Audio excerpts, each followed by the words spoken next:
stadium and seeing the best damn band in the land, having some fans around, and just it felt almost normal out there today.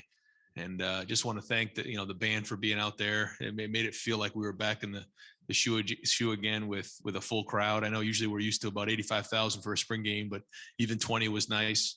I know that there were a huge demand with the students. I really appreciate the students coming out and doing their part, even though there wasn't as many out there as they would have liked. And I know they sold a couple of extra tickets, so appreciate the students coming out. But I'm just hoping that thing's full when we come back against Oregon here, and not too long. All righty, let's go next to Nathan Baird from Cleveland.com. Ryan, can you assess what you saw from your quarterbacks today, all three of the guys in the competition to start? Yeah, very similar to what this whole spring's been. Some good, some not so good. A lot of learning opportunities there. We tried to get a little bit of a 2-minute going at the end of the half, some red zone stuff. All learning. You can see when you watch, there's flashes here and there, and then there's just learning opportunities. And the more these guys can prepare and work in the film room and just grind in the meeting rooms, the better they're going to prepare and be ready for those moments. And they've learned a lot, but now the race is on over the next few months to figure out who can make the next stride so that they're further along.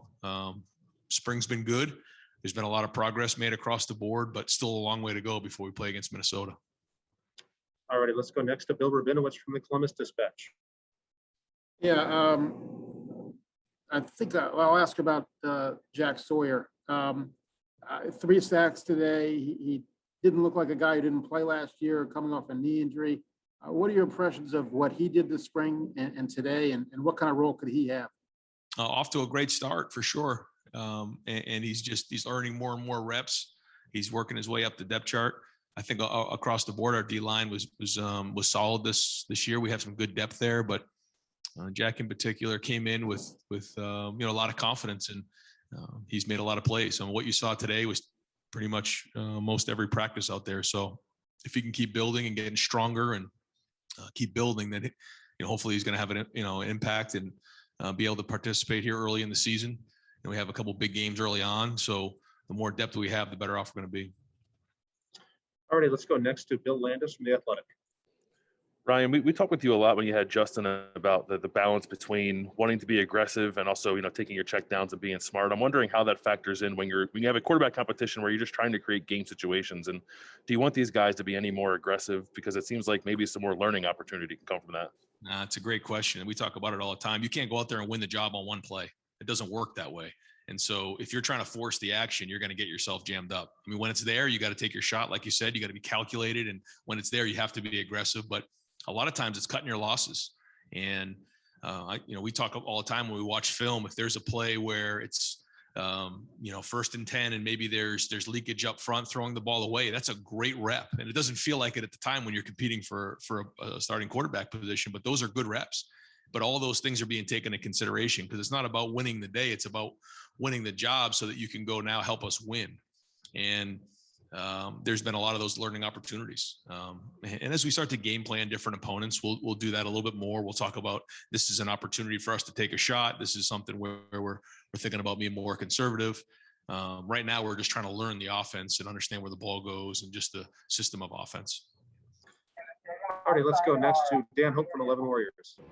Yeah, Ryan, just obviously, you saw CJ, for a year, this is Kyle's first time playing in Mizzou, but just for both of those guys to, have 2 touchdowns today, no interceptions, have the kind of consistency they did, how pleasing is that for you as a quarterback coach to see them, have that kind of performance?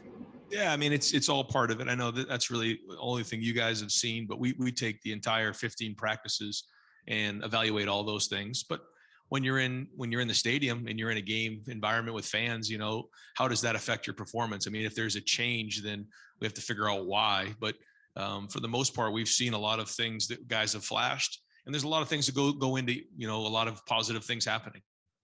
What's going on in the game, if we're getting good protection, who the receivers are. I mean, there's just many of those things. So this was just a very small glimpse at, a bunch of guys taking some reps, but there's a body of work that needs to be built from that first spring practice all the way through the first game that, still has yet to be written. All right, let's go next to Patrick Murphy from 247. Ryan, we saw some of the young wide receivers kind of step up, especially the freshmen today. But we also saw Chris and Garrett make plays. You guys have such depth, such talent at that position. Last year, you weren't able to spread that around. What is the focus going to be going into next year to get the ball to all of these different guys that you've got available?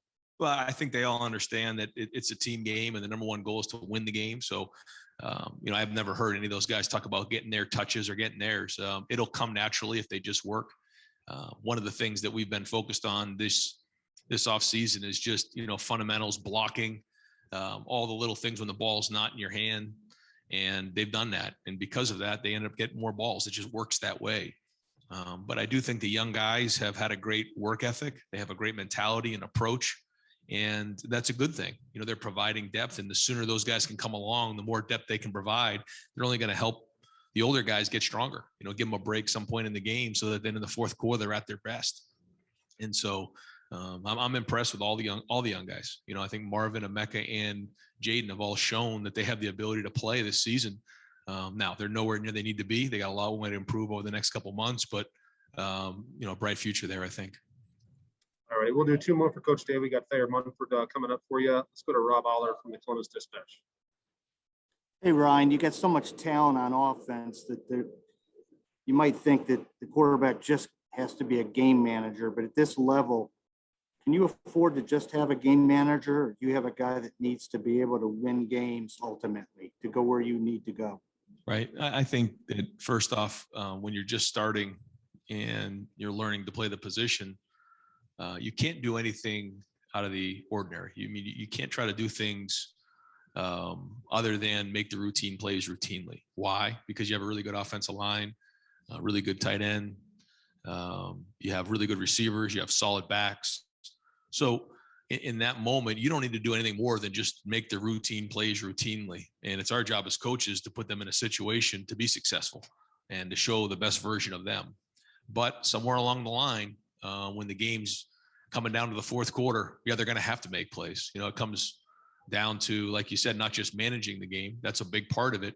But if you want to go win the tough games and the tight games in the fourth quarter, you're going to have to make plays in a 2-minute drill. You have to throw really well in red zone, and you got to convert on third down. But, we're hoping early on that with the talent that's around the quarterback, that if he can just kind of keep the offense moving and get the ball into the right, skill players' hands and keep the chains moving, that's a great start. But like you said, eventually somewhere along the line, they're going to have to step up and win games for us. And so, but that's all part of the process. All righty, and final question for Coach Day to Stephen Means from Cleveland. Ryan, the running backs were heavily involved in the passing game today, obviously with some check down stuff, which we saw with Justin kind of evolve at the end of the year, but also it seemed like you guys were drawing up some plays for those guys.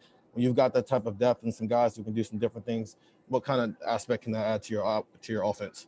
Yeah, we're always looking for versatility at the running back position. And when you can run the ball physically and finish runs, then you can pass protect. And then the other part of it is, can you go run routes? When you can do those three things, you become very valuable on offense, and you become a weapon. And our guys are doing that. And you can see when we throw the ball, if those guys want to get off in the zone, we can check the ball down. That's getting a really good skill player the ball in space. And that's what we're trying to do ultimately. Whatever the scheme is, we want to create as much space as we can. And that's just another way to do it. Not that something we've done a ton of here, but with the quarter running backs that we have, we think that's something that, we could start to look into more.